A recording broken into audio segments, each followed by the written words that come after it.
The Galactic Council Station Orin 7 was one of the busiest places in the known galaxy. It floated in deep space like a small city made of glass and metal, full of ships coming and going every hour.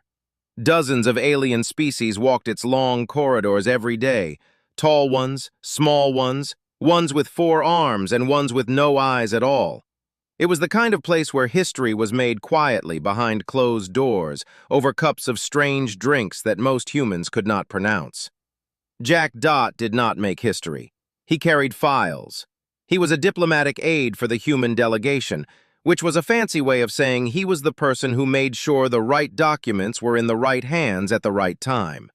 He was 29 years old, average height, with brown hair that never quite sat the way he wanted it to. He wore the standard blue uniform of the Human Diplomatic Corps, which was comfortable but not impressive. Nobody noticed him when he walked into a room. That had never really bothered him. He was good at his job and quiet about it, and that was enough. The day everything changed, Jack was standing in the back of Council Chamber 7 with a stack of printed treaties and a cup of cold coffee. The ceremony had been going on for 2 hours already. The Velhari Empire and the Galactic Council had finally agreed to a peace arrangement after years of tension, and the room was full of important beings from across the galaxy. The Velhari were a tall species, pale-skinned with sharp angular faces and eyes the color of silver. They wore dark formal robes trimmed with gold, and they moved with the kind of slow confidence that came from believing deeply and completely that they were better than everyone else in the room. Their ambassador was a male named Counselor Orath. He was older, with a long scar running down the left side of his jaw, and he spoke with the kind of voice that expected silence before it even began. The treaty signing went smoothly, but at the end of it, there was one final tradition: the Velhari bonding gift. It was an old custom, something between a gesture of good faith and a symbol of alliance. Usually it was a piece of artwork, or a rare material, or a formal exchange of cultural records, something meaningful but safe. Counselor Orath stood at the front of the chamber and announced, with a thin smile that did not reach his silver eyes, that the Velhari Empire would be offering something more personal this time, a gesture of deep connection between their people and humanity. He gestured toward the side door. A young woman walked in. She was Velhari, pale, with the same angular features as the rest of her species, but softer somehow. Her silver eyes were calm, the way a lake is calm when there is something heavy sitting at the bottom of it. She wore formal robes, white and gold, that looked like they had been put on her quickly without much care. Her hair was dark and pinned back neatly, but one piece had come loose and was resting against her cheek. She did not fix it. She walked to the center of the room and stopped, and she did not look at anyone directly. Her name was Sarah. She was the 4th daughter of Emperor Dovan of the Velhari Empire. Not the oldest, not the most favored, the one the royal court mostly forgot about. Counselor Orath explained that Princess Sarah would be placed as a ward with the human delegation as a symbol of Velhari trust and openness. He said this with the same tone a person uses when they are putting an old piece of furniture in storage. A few of the alien delegates shifted in their seats. A Tarathi ambassador near the front made a small sound that might have been a laugh, quickly covered. The human senior diplomat, Ambassador Cole, a large man with a gray beard who had spent 30 years in galactic politics, looked like he had just been handed a problem he did not know how to put down. Everyone in the room understood what was actually happening. The Velhari were not making a gesture of friendship. They were making a point. They were saying, clearly and with a smile, that they considered humanity worth so little that they were handing over a spare princess like an afterthought. It was an insult dressed up as an honor, and everyone was too polite or too cowardly to say so out loud. Sarah understood it too. She had understood it before she even walked through the door. She stood in the center of the room and waited, and her face showed nothing, because she had spent years learning how to show nothing when it hurt. Ambassador Cole was still trying to figure out how to respond without causing a diplomatic incident when a voice came from the back of the room. "We accept with gratitude." Everyone turned. Jack Dot was already walking forward, stepping carefully around the edges of the seated delegates, still holding his cold coffee in one hand. He stopped a few feet from Sarah, and he looked at her. Not at her robes or her title or the political weight of the moment. He looked at her face. He saw what she was trying to hide. He set down his coffee on the nearest table, put his files under his arm, and bowed. Not a quick nod. A real bow, slow and deliberate, the kind that meant something. "It is an honor," he said. The room was very quiet. Sarah looked at him for the first time since she had walked in. She searched his face for the joke, the sarcasm, the hidden amusement that she expected to find. She found none of it. She did not know what to do with that. Neither did anyone else in the room. Jack straightened up, picked up his coffee again, and asked quietly if she had eaten yet. The station cafeteria closed at 9, he said, but he knew where they kept the good food after hours. Sarah blinked once. Then, very slowly, she shook her head. "Then we should go," Jack said simply, and he walked toward the door, leaving space beside him for her to walk if she wanted to. After a moment, she did. The human diplomatic quarters were small. That was the first thing Sarah noticed when Jack led her through the door that night. The Velhari embassy on Orin 7 had high ceilings and wide corridors and rooms designed to make visitors feel the weight of Velhari importance. Everything there was built to impress. The human quarters were built to be comfortable. The ceilings were normal height. The hallways were narrow but clean. There were small plants in pots near the windows, real ones, not decorative, just sitting there growing because someone liked having them around. The common room had a worn couch, a low table with mismatched chairs, and a screen on the wall that was currently showing an old film with the sound turned down. Jack set his files on the counter and opened a cabinet. He pulled out a container of leftover rice and something that smelled warm and slightly sweet, and he heated it without ceremony and put it on the table in front of her. Sarah sat down slowly, like she was not entirely sure the chair was allowed to be that ordinary. She ate. It was simple food, nothing like what she was used to. But it was warm, and Jack did not watch her while she ate, which she appreciated more than she expected to. He sat across from her with his own food and looked at the screen on the wall, and they were quiet together, which was somehow easier than talking. That first night set a kind of pattern. Sarah had expected rules. She had expected a schedule, a set of expectations, some formal arrangement about what she was allowed to do and where she was allowed to go. That was how things worked in the Velhari Palace. Every day had a shape, and you were expected to fit inside it. But Jack just showed her where things were: the kitchen, the bathroom, the small room that would be hers. He told her the code for the main door and said she could come and go as she liked. He told her breakfast was usually around 7, but nobody enforced it. Then he said goodnight and went to his own room. Sarah stood in her new room for a long time after that, looking at the plain walls and the small window that looked out onto the station's inner ring. It was nothing. It was completely ordinary, and she did not know why her chest felt strange about it. The first week was uncomfortable in small ways. She was used to being announced when she entered a room. Here, nobody announced her. She was used to people stepping aside in corridors. Here, people just said, "Excuse me," and walked around her like she was anyone. She was used to meals being formal events. Here, people ate standing up sometimes, talking loudly, laughing about things that made no sense to her.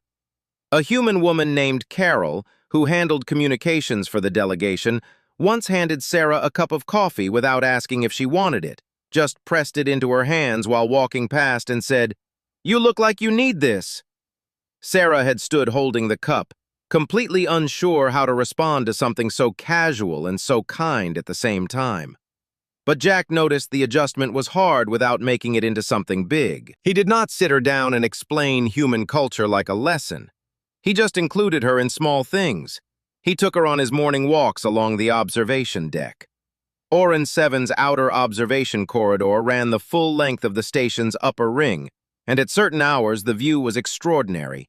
Deep space spread out in every direction, full of slow-moving ships and distant light. Jack walked it every morning before his shift. He had never asked anyone to join him before. He just said, one morning at breakfast, that the view was good around 6 if she ever wanted to see it. She came the next morning, and the morning after that. They did not always talk. Sometimes Jack pointed out a ship he recognized, or explained some small thing about the station. Sometimes Sarah asked a question and he answered it without making her feel strange for not knowing. Once she asked him why humans kept plants inside buildings when they had no practical function, and he thought about it seriously for a moment and said he thought it was because living things made a place feel less empty. She thought about that for the rest of the day. In the evenings, Jack sometimes put on old Earth films. He did not explain them or talk over them, he just watched, and if Sarah was in the common room, she would watch too. She did not always understand what was happening, but she liked the way human stories moved. Messy and emotional, with characters who made bad decisions and still somehow ended up somewhere good. Velhari stories were not like that. In Velhari stories, the strong survived and the weak did not, and everyone accepted that as the natural order of things. She did not tell Jack this, but she watched more films. About 10 days in, something shifted. Jack was preparing a briefing on a minor trade dispute between two small delegations. He was sitting at the common table with documents spread everywhere, rubbing his forehead in the way he did when something was not adding up. Sarah walked through to get water and glanced at the documents without meaning to. She stopped. She looked at the trade maps and the negotiation records for a moment, then said quietly that the Dravani delegate was asking for more than they needed because they expected to be refused half of it. Jack looked up. She hesitated, suddenly aware that she had spoken without being asked. In the Velhari court, that was not something a lower royal did in the presence of a working official. But Jack just said, "How can you tell?" So she explained. She pointed to 3 different documents and showed him the pattern in the numbers, the language the Dravani delegate used when they were overstating their position, the way their requests always came in pairs, with one being clearly unreasonable. Jack was quiet for a moment. Then he pulled the documents closer and read them again. "You are right," he said, and he sounded genuinely surprised, not in a way that was insulting, but in the way of someone who had just found something valuable in an unexpected place. He asked if she would look at the rest of the briefing. She sat down. They worked for 2 hours at that table, side by side, and when they were done, Jack's briefing was sharper and cleaner than anything he had put together on his own. He told her so directly, without flattery, just as a plain fact. Sarah walked back to her room that night and sat on the edge of her bed and realized something quiet and a little startling. She had not hidden herself once all evening. She had just thought out loud, and it had been useful, and nobody had told her to be less. Outside her window, the station lights moved slowly past like small stars, and somewhere down the corridor she could hear Carol laughing at something, and the ordinary sounds of the human quarters settled around her like something she did not yet have a word for. She thought she might be starting to, though. The dispute started small, the way most dangerous things do. 2 minor species, the Dravani and the Kulthari, had been arguing over a shared supply route for 3 weeks. It was not a war. It was not even close to a war. But it was the kind of slow, grinding argument that had a way of pulling in larger powers if nobody dealt with it early. Both delegations had been requesting a formal mediation session for days, and the senior council mediators were all busy with bigger matters. So the job fell to whoever was available. That turned out to be Jack Dot. Ambassador Cole called him in that morning and told him plainly that it was not ideal, that Jack was junior, that this was normally a job for someone with more years and more rank, but that the timing was bad and there was nobody else free. He told Jack to keep things calm, take notes, and try not to make anything worse. Jack said he understood. Then he went back to the common room, sat down at the table, and stared at the ceiling for a moment. Sarah was there, reading. She had developed a habit of spending mornings in the common room with whatever she could find from the station's shared library. That morning it was a thick document on galactic trade law, which she was reading the way most people read something they actually enjoy.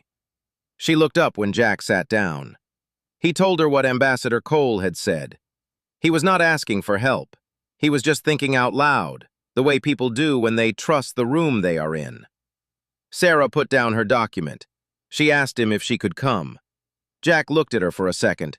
He thought about it the way he thought about most things, carefully, without pretending the answer was obvious. Then he said yes, if she wanted to. Not as a symbol, not as a decoration. He said she could sit beside him, and if she saw something useful, she could write it down and pass it to him. She nodded once and went to get her coat. The mediation room was smaller than the main council chambers, with a round table and plain walls and lights that were slightly too bright. The Dravani delegate was a short, wide being with dark gray skin and very fast eyes that moved constantly around the room.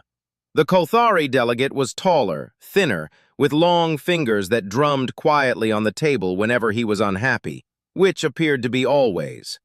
Both of them looked at Jack when he walked in, and then at Sarah, and neither of them looked especially confident about the situation. Jack introduced himself simply and sat down. Sarah sat to his right and placed a small notepad in front of her without saying anything. The session began. The Dravani delegate spoke first, laying out their position in a long and detailed way that covered a great deal of ground while saying very little that was new. The Kothari delegate responded by saying that the Dravani position was unreasonable, which the Dravani delegate did not appreciate. Within 10 minutes, both of them were talking at the same time, and neither of them was listening. Jack let them go for a moment. Then he said calmly and without raising his voice that he would like to hear one point at a time, starting with the most important concern each side had. They both stopped. Something about the quiet way he said it made them stop. While the Dravani delegate began again, more slowly this time, Sarah was writing. She passed the notepad to Jack without looking up from it. He glanced down. She had written, "The Dravani are not angry about the supply route. They are afraid the Kothari will use it to move goods around them and cut their trade value. The route is not the real issue. Status is." Jack read it once. Then he looked at the Dravani delegate with slightly different eyes. He asked a question that had nothing to do with the supply route. He asked the Dravani delegate how long their people had been a primary trade partner in this region. The delegate blinked.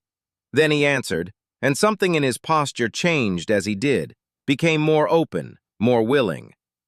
Sarah wrote again and slid the notepad over. "The Kothari delegate drums his fingers when the conversation is not about him. Bring him back in before he closes off." Jack asked the Kothari delegate what their ideal arrangement would look like in 5 years. The finger drumming stopped. The delegate leaned forward. 30 minutes later, both delegations had agreed to a preliminary framework that gave the Dravani formal recognition as senior trade partners in the region and gave the Kothari expanded access to the route with clear boundaries. Nobody had won everything, but nobody had lost anything that actually mattered to them. Both delegates left looking lighter than when they had arrived. Jack sat in the empty room for a moment after they were gone. Sarah gathered her notepad and waited. He said, "I could not have done that without you." She said it was just observation. He said that was exactly what it was, and that it was exactly what had been needed, and that those were not small things. She did not answer right away. She looked at the round table and the plain walls and the chairs where 2 delegates had just found their way to something they could both live with, and she felt the quiet satisfaction of it settle in her chest like something earned. That evening, word moved through the station the way word always does in places full of people paying close attention to each other. Senior delegates who had never looked twice at Jack Dot were now saying his name. A few were saying hers, too, though not all of them knew who she was yet. Councillor Orath found out by the following morning. He came to the human quarters without an appointment, which was itself unusual for a Velhari of his rank. He asked to speak with Sarah privately. Jack stepped back without being asked, but he did not go far. Orath stood in the small corridor outside Sarah's room and told her, in a low and careful voice, that she was embarrassing the Velhari delegation, that her participation in human diplomatic work was not what the bonding arrangement had intended, that she was meant to be a symbol of Velhari generosity, not an active figure in station politics. He said she should remember her place. Sarah listened to all of it. She stood straight, and she let him finish, and she did not interrupt because she had been taught never to interrupt a senior official. Then she said quietly and clearly that she was not a symbol. Orath's silver eyes went still. She said she was a person, and that she had been useful today, and that she intended to continue being useful. She said this without anger and without performance. She said it the way someone says a thing they have known for a long time, but are finally deciding to say out loud. Orath looked at her for a long moment. Then he left without another word. Sarah stood in the corridor after he was gone and breathed slowly. Jack appeared from around the corner with 2 cups of coffee. He handed her one and did not ask what had been said. He just stood beside her in the narrow corridor while the station hummed around them. After a while, she told him anyway. She told him what Orath had said and what she had said back, and how strange it felt to have said it. Like a door she had not known was locked had just opened from the inside. Jack listened to all of it without interrupting.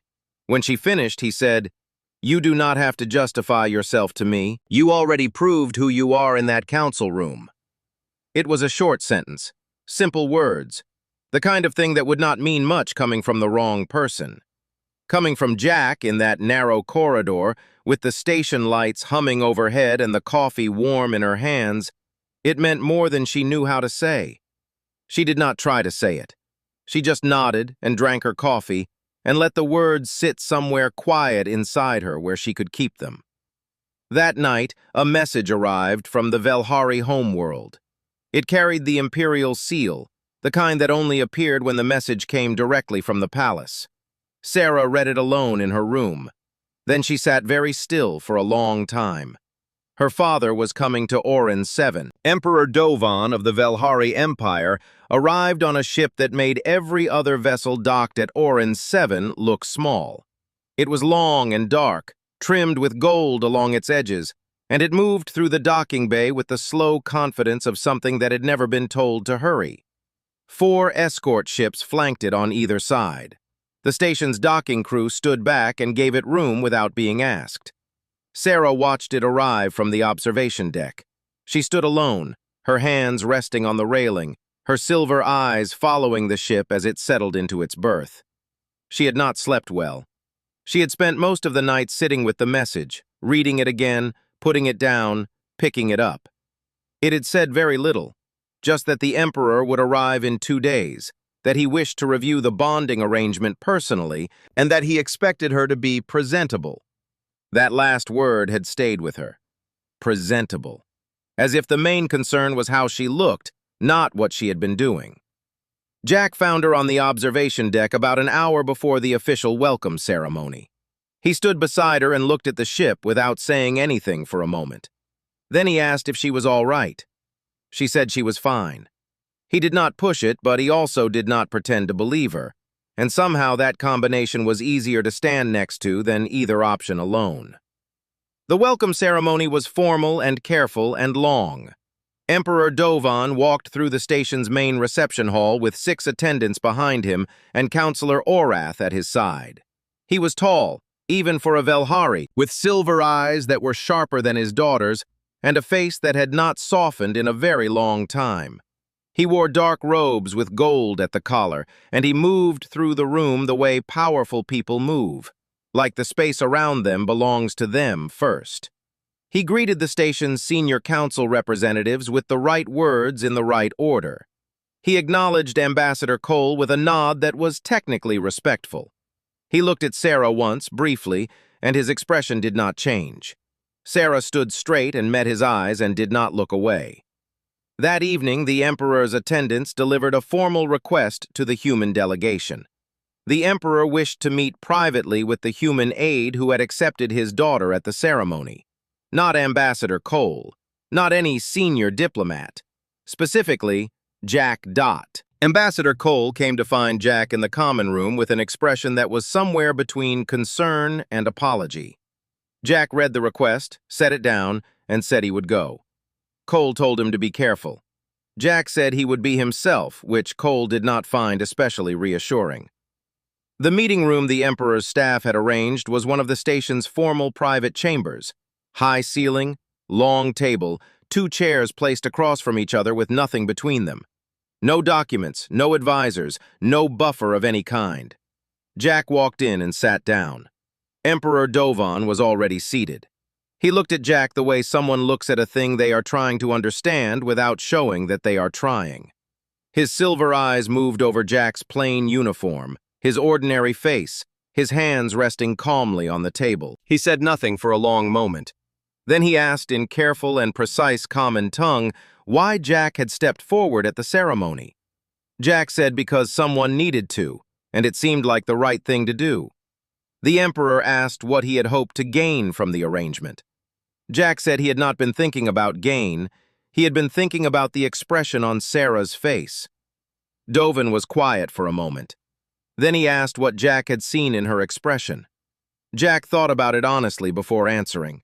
He said he had seen someone who was used to being treated as less than they were, and who had stopped expecting anything different. He said that had bothered him.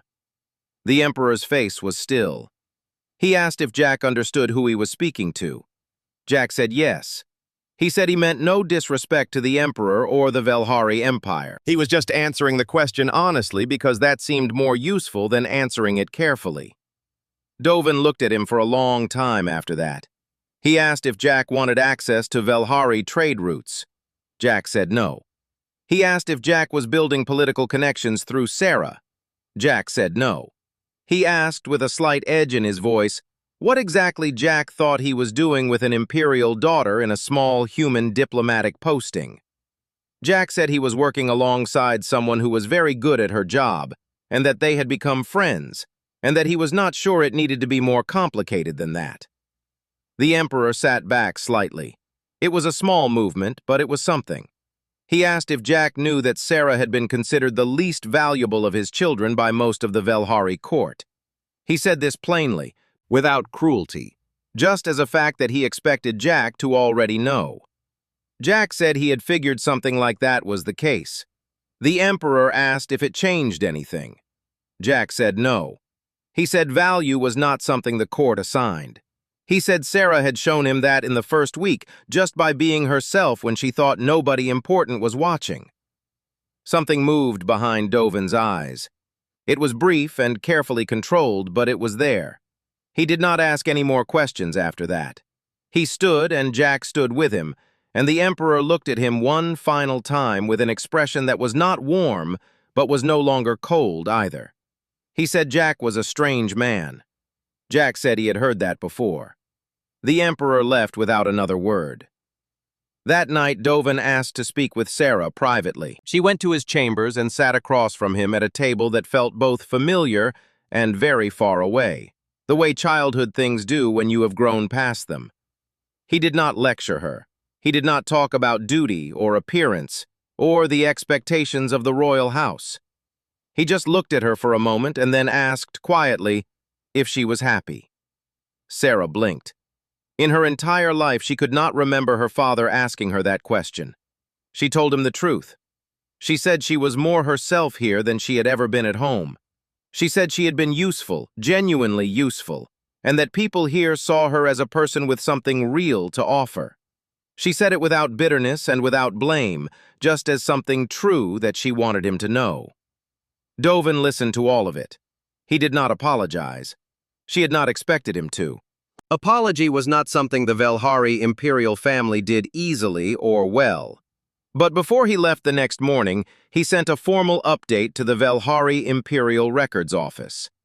The update changed Sarah's listed status from ward to ambassador. It was a small thing on paper. Inside the Velhari system, it was not small at all. It meant she had standing. It meant her work was recognized. It meant that whatever she did here, she did it with the weight of the empire behind her name, not in spite of it.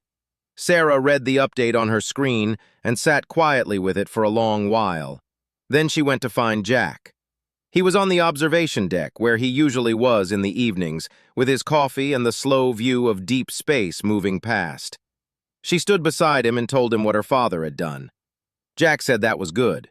He said it simply, the way he said most things. She asked him what they were now. 2 diplomats, 2 co-workers, something else.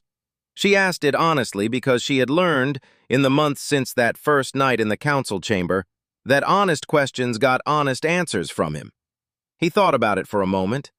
Then he said he did not know exactly what to call it, but he said it was real, whatever it was. And he said he was not going anywhere.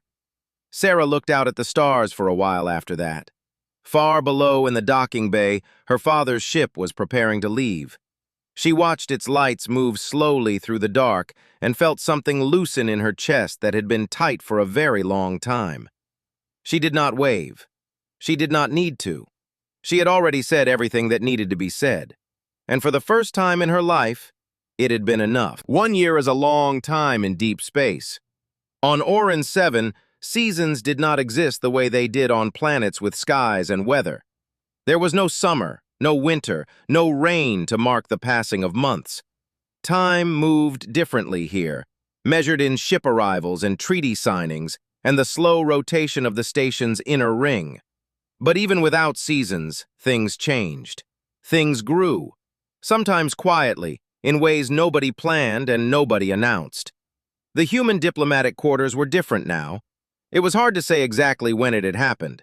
There was no single moment, no meeting where someone decided things would be different. It had just shifted, slowly and naturally, the way a room changes when the right people spend enough time in it. The plants Carol kept near the windows had multiplied. There were now small pots on almost every windowsill, green and growing in the recycled light of the station. Someone had put up a small shelf near the common room door where people left things.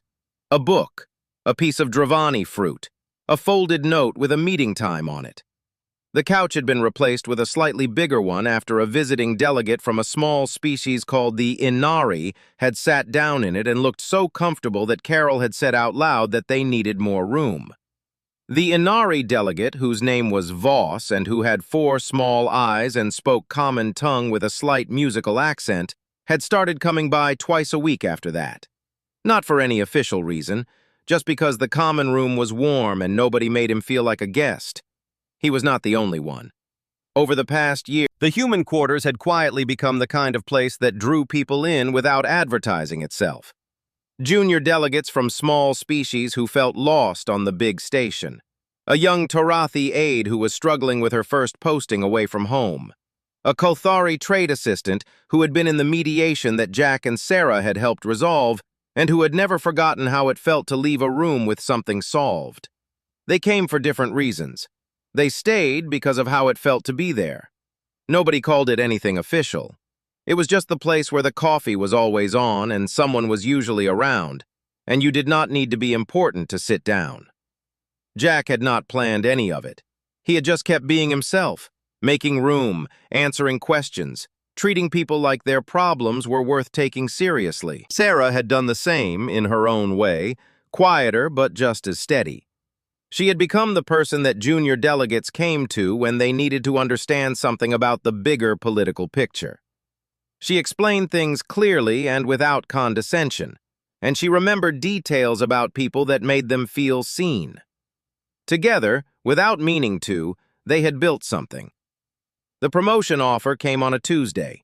Jack found the message in his official inbox between a briefing update and a request for stationery supplies. It was from the Human Diplomatic Administration, formal and clearly written. A senior posting had opened on a larger station 3 systems away. Better title, better resources, more visibility. The kind of offer that people in Jack's position waited years to receive. He read it twice. Then he closed it and went to make coffee. He sat with it for 3 days. He did not tell anyone at first, not because he was hiding it, but because he needed to think without the thinking becoming a conversation before he was ready. On the 3rd day, he told Sarah. They were on the observation deck, the same place they had stood 100 times over the past year, with the same deep space view and the same station hum beneath their feet. He told her plainly, the way he told her everything. She was quiet for a moment. Then she said she would not ask him to stay. She said it clearly and without any attempt to make it easier or harder than it was. She said it was his choice and she meant that honestly. But then she told him what the quarters had become. Not to pressure him, just because she thought he should know the full picture when he made his decision. She told him about Voss, who had started sleeping better since he had a place to come that felt safe. She told him about the young Torathi aide, whose name was Dala, and who had been close to requesting a transfer home 3 months ago, but had stayed because she had found people here who understood what it felt like to be far from everything familiar. She told him about the small things, the shelf by the door, the extra couch, the way people left food for each other without being asked. She said she was not telling him this to make him feel responsible. She said she was telling him because he had built something real here, and she thought he deserved to know that clearly. Jack listened to all of it without saying anything. Then he went back to his room and wrote a short reply to the administration. He said he appreciated the offer. He said he was needed where he was. He sent it before he could think about it too much. That evening, Carol decided it was a good night for a gathering. She did not send formal invitations.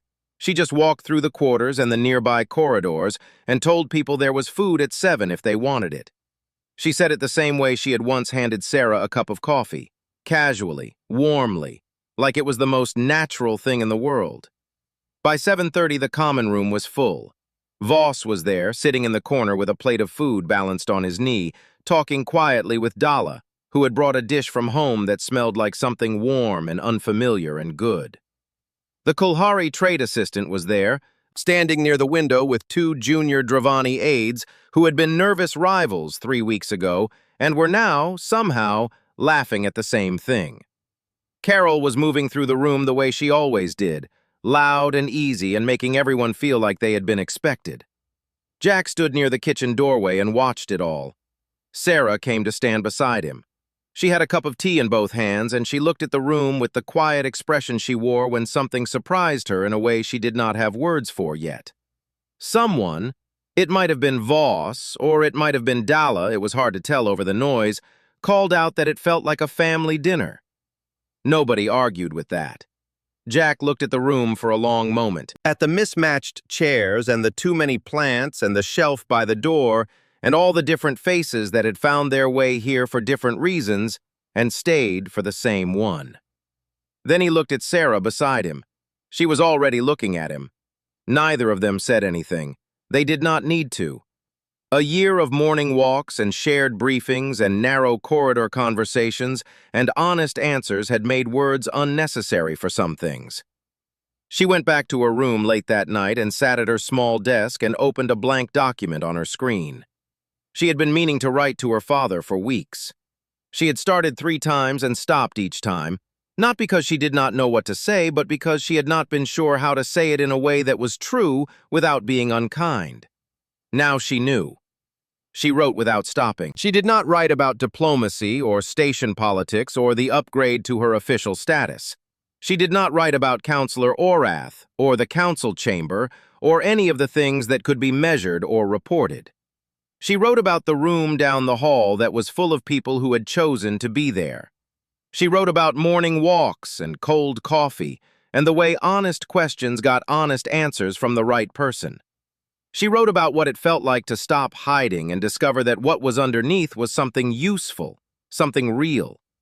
She wrote about the shelf by the door and what it meant that people left things there for each other without being asked.